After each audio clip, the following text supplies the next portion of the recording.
Халыклар дуслыгы йорты бинасында җәелдерелгән күргәзмәдә кул эшләнмәләренең нинди генә юк. Барысы да бүгенге сатуга куярлык зәвыклы итеп ясалган. Күргәзмә шулай аталды да Россия сувенирлары.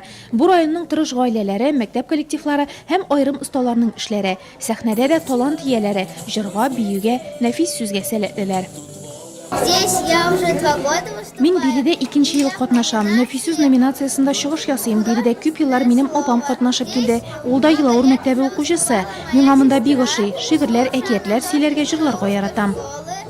Хореография, халык җыры, халык вокал ансамбле, инструменталь ансамбль, нәфис уку, модалар театры. Быел елдагыча номинацияләр арасында гаилә ансамбльләре һәм өстәмә белем бирү педагоглары өчен каралганнары да бар.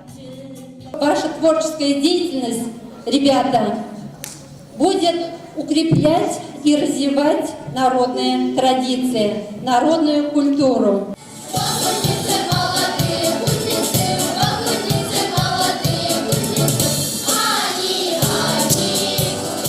Мы ходим на кружок творчества. Без иҗат түгәрәгенә йөрибез, уенчыклар тегәбез, өлкәнрәк кызлар менә шундый күлмәкләр тегә. Бүген без киндердән тегелгән киемнәр коллекциясын күрсәтәчәкбез. Сегодня мы покажем.